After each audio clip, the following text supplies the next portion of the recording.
نحمده ونصلي ونسلم على رسوله الكريم أما بعد فأعوذ بالله من الشيطان الرجيم بسم الله الرحمن الرحيم اهدنا الصراط المستقيم صدق الله العلي العظيم۔ سورة الانعام کے 17ویں رکوع اور 8ویں پارے کے چوتھے رکوع سے انشاءاللہ عز و جل درس کا آغاز ہوگا۔ وَهُوَ الَّذِي أَنشَأَ جَنَّاتٍ مَعْرُوشَاتٍ، اور وہی ہے جس نے پیدا فرمایا ایسے باغات کہ جن کے پودے اپنے تنوں پر کھڑے ہیں۔ وغیر معروشات، یہاں پر ان پودوں کا ذکر ہے کہ جو بیل کی شکل میں ہوتے ہیں اور تنوں کی شکل میں ہوتے ہیں۔ اگر آپ غور کریں تو اللہ تبارک و تعالی کی شان ہے کہ جو پودے اس طرح ہوتے ہیں جو تنوں پر ہوتے ہیں تو وہ سایہ دیتے ہیں، اور جو پودے ایسے ہیں کہ جن کی بیل بنتی ہے وہ سایہ تو نہیں دیتے لیکن وہ زمین پر بچھے ہوئے ہوتے ہیں، اور پھر جس طرح آپ اس بیل کو لے جانا چاہیں وہ بیل اسی رخ پر مڑ جاتی ہے۔ وَهُوَ الَّذِي أَنشَأَ جَنَّاتٍ مَعْرُوشَاتٍ غَيْرَ مَعْرُوشَاتٍ، وہی ہے ذات جس نے دونوں قسم کے باغات بنائے، کچھ باغات کے پودے زمین پر بیل کی شکل میں ہیں اور کچھ پودے تنوں کی شکل میں ہیں۔ وَالنَّخْلَ، اور کھجور کو پیدا فرمایا۔ وَالزَّرْعَ، اور کھیتی کو اناج کو پیدا فرمایا۔ مُخْتَلِفًا أُكُلُهُ، جن کا ذائقہ مختلف ہے۔ وَالزَّيْتُونَ، اور زیتون کو پیدا فرمایا۔ وَالرُّمَّانَ، اور انار کو پیدا فرمایا۔ مُتَشَابِهًا وَغَيْرَ مُتَشَابِهٍ، بعض باتوں میں ایک دوسرے سے ملتے جلتے اور بعض باتوں میں ایک دوسرے سے ملتے جلتے نہیں ہیں۔ بسا اوقات پتے، رنگت بعض پھلوں کی اور اناج کی ملتی جلتی ہوتی ہے، لیکن ذائقے میں اور تاثیر میں بسا اوقات فرق ہوتا ہے۔ کلوا من ثمرہ اذا اثمر، کھاؤ ان درختوں کے پھلوں سے جب وہ پھل دیں۔ وَآتُوا حَقَّهُ يَوْمَ حَصَادِهِ، اور کٹائی کے دن ان پھلوں اور اناج کا حق ادا کرو، یعنی عشر اللہ کی بارگاہ میں پیش کرو۔ زکوٰۃ تو سال میں ایک دفعہ ہوتی ہے، لیکن عشر کا قاعدہ یہ ہے کہ جب جب پھل کو اتارا جائے گا یا اناج کو کاٹا جائے گا، فصل کی کٹائی ہوگی، تو ہر پیداوار پر 10% اللہ کی راہ میں دینا ہے۔ یہ اس صورت میں کہ جبکہ وہ کھیت یا وہ باغات بارش پر ان کا گزارا ہو، اور اگر ان باغات کا گزارا بارش پر نہ ہو بلکہ ان کے لیے پانی حاصل کرنے کے لیے محنت کرنی ہو یا ٹیوب ویل لگانا پڑے، بجلی خرچ ہو، تو پھر ان کی پیداوار میں 5% حصہ اللہ کی راہ میں دینا ہوگا۔ اور یہ ہر مرتبہ ہے، چاہے سال میں کتنی مرتبہ فصلیں ہوں، کتنی مرتبہ پیداوار ہو، کتنی ہی مرتبہ پھل آئیں۔ اور یہ یاد رکھیں کہ گھر کے باغات ہوں یا تجارتی بنیاد پر باغات ہوں، ہر صورت میں یہ حصہ دینا لازمی ہے۔ مثال کے طور پر اگر کسی کے یہاں آم کا درخت ہے اور 100 آم اترتے ہیں اور وہ پانی خود دیتا ہے، اس پر بجلی خرچ ہوتی ہے، تو 100 آم میں سے اسے 5 آم اللہ کی راہ میں دینے ہیں۔ اور اگر پانی اسے خرچ نہیں کرنا پڑتا، صرف بارش پر ان درختوں کو گزارا ہے یا ایسی نہروں پر گزارا ہے جس کے لیے انہیں محنت نہیں کرنی پڑتی یا خرچہ نہیں ہے، تو پھر اس صورت میں 10% اللہ کی راہ میں دینا ہوگا۔ کہ جتنی دفعہ پھل اتاریں گے اتنی دفعہ یہ فیصد کا تعین کر کے اللہ کی راہ میں دینا ہوگا۔ عام طور پر دیہاتوں میں اس طرح کرتے ہیں کہ جب وہ پھلوں کو گنتی کرتے ہیں تو 10 پھل ایک طرف رکھتے ہیں اور 1 پھل ایک طرف رکھتے ہیں۔ یہ ریشو غلط ہے، ایک طرف 9 پھل ہوں دوسری طرف 1 ہو، جبکہ آپ کو 10% اگر ادا کرنا ہے اور جس صورت میں 5% لازم ہے تو اس کی ترتیب اس طرح ہوگی کہ 20 پھلوں پر 1 پھل جو ہے اس پر ہوگا، یعنی 19 پھل ایک طرف ہوں گے اور 1 پھل دوسری طرف ہوگا۔ اگر 11 میں سے 1 نکالتے ہیں تو یہ 10% نہیں بنتا۔ وَلَا تُسْرِفُوا، اور اسراف نہ کرو، فضول خرچی نہ کرو۔ إِنَّهُ لَا يُحِبُّ الْمُسْرِفِينَ، بے شک اللہ تعالی فضول خرچی کرنے والوں کو پسند نہیں فرماتا۔ اسراف کسے کہتے ہیں؟ ہر وہ خرچہ کہ جو ناجائز ہو وہ اسراف ہے۔ ہر وہ اخراجات کہ جس کا نہ دنیاوی کوئی فائدہ ہو نہ کوئی دینی فائدہ ہو، وہ اخراجات بھی فضول ہیں اور گناہ کا باعث ہیں۔ اس تعریف کی روح سے ہم اپنے معاملات کو دیکھ سکتے ہیں۔ لباس ہے، اس کے علاوہ اور دیگر چیزوں پر جو ہم مال خرچ کرتے ہیں، یہ ہم دیکھ لیں کہ یہ فضول تو نہیں۔ اگر فضول خرچ کرتے ہیں تو کل بروز قیامت اس کا حساب دینا ہوگا۔ شادی بیاہ کی رسومات میں بھی بہت زیادہ فضول خرچی ہوتی ہے۔ اس کے علاوہ نام و نمود پر بھی لوگ بہت زیادہ خرچ کرتے ہیں۔ اللہ تعالیٰ فضول خرچی کرنے والوں کو پسند نہیں فرماتا۔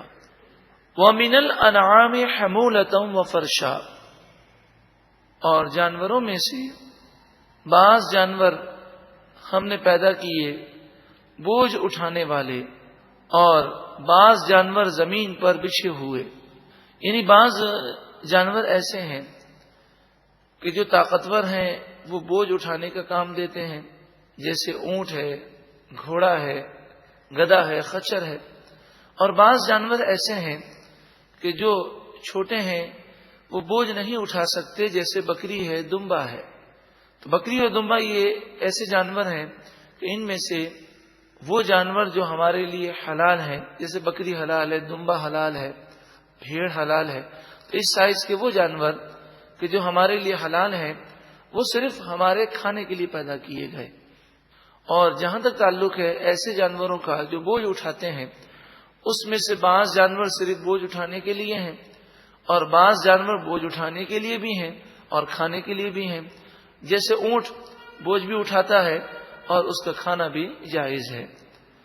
کلوا مما رزقکم اللہ، کھاؤ اس سے جو اللہ نے تمہیں روزی عطا فرمائی۔ ولا تتبعوا خطوات الشیطان، اور شیطان کے قدموں کے پیچھے نہ چلو، شیطان کی باتوں کی پیروی نہ کرو، یعنی حلال چیز کو اپنی طرف سے حرام نہ کہو، جو حلال مویشی ہیں اسے کھاؤ۔ انہ لکم عدو مبین، بے شک شیطان تمہارا کھلا دشمن ہے۔ وہ ایسا دشمن ہے کہ تمہیں تمہاری پیدائش سے لے کر تمہارے مرنے تک، یہاں تک کہ جب تک تمہاری روح نہ نکل جائے اس وقت تک وہ تمہارا پیچھا نہیں چھوڑتا۔ یہ ایسا دشمن ہے۔ حضرت مالک بن دینار رحمت اللہ تعالی علیہ وقت وصال آپ پر بے ہوشی طاری ہوتی، اور جب بھی ہوش میں آتے تو آپ یہ کہتے کہ نہیں ابھی نہیں، پھر آپ بے ہوش ہو جاتے۔ جیسے ہی ہوش میں آتے تو آپ کہتے نہیں ابھی نہیں۔ تو کسی نے کہا حضرت یہ آپ کون سا جملہ کہتے ہیں اور اس کی کیا معنی ہے؟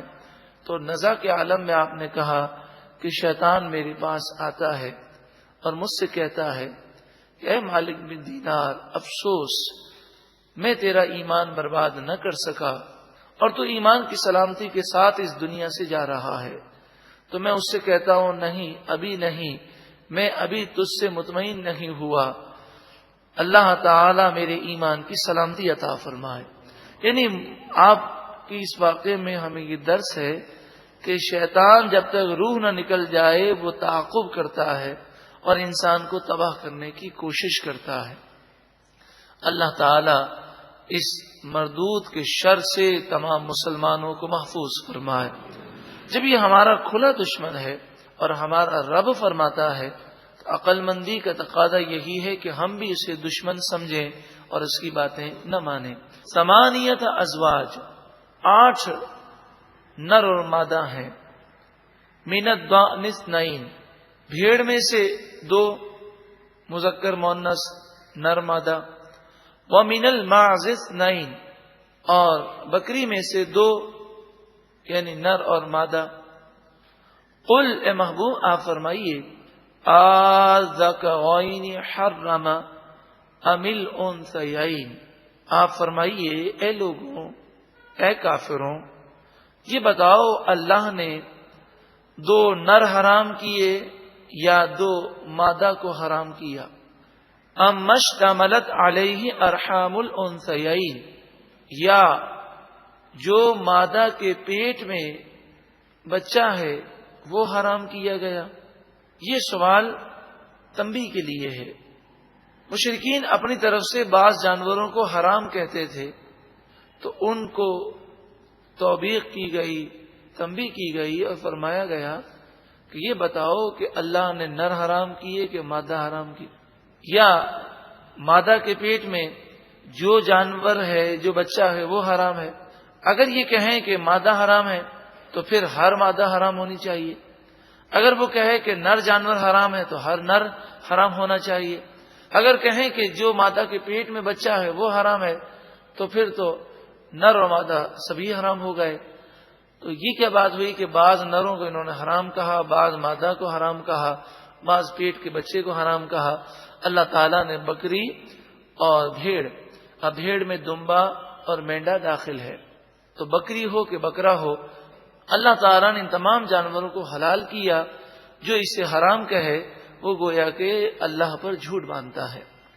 نبئونی بعلم ان کنتم صادقین، تم مجھے کسی علم سے خبر دو اگر تم سچے ہو۔